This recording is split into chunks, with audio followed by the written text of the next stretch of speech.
Hi all. So when you have sisters that just wake up and say, "Oh, hey, Gloria, sister Gloria, mommy B, can you make me jollof rice? Jollof rice the hungry meal." And the ones that's pregnant will like, "Hey, can you make fire jollof rice?" As in jollof rice, outdoor jollof rice for me.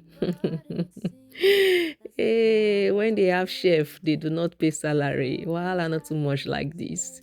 Eh, so this day I decided to make jollof rice outside, as in outside, not inside the kitchen, outside.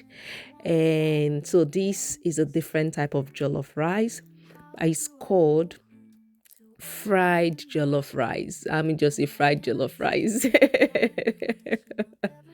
So I'm using tatashe, onions, tomatoes, plum tomatoes. So the plum tomatoes, I'm not going to blend them. I'll just blend this tatashe, onions, so many fresh pepper. This is the tatashe actually, and that's the plum. You can see the plum tomatoes. Mostly I don't blend them. I just parboil them in a pot for some time until they become thick. And there's the onions. I'm just frying the onions very well. After frying it, I'm adding my tin tomato. I always say if you do not have patience, you cannot cook smoky jollof rice, especially this part. When I put my tin tomatoes, I'm going to stand there and stir it until it's dry. And this is me adding my grinded pepper into the tin tomato that is dry. And after some time, I'll add my blended and steamed tomatoes, and I'll keep stirring and stirring until it's done.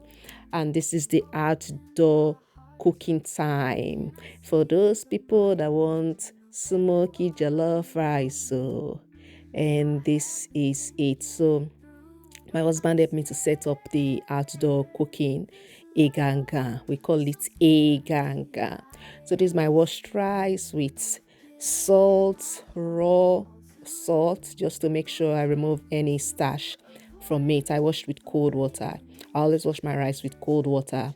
And this me mixing all the spices, curry thyme, and salt, maggi, and bay leaf.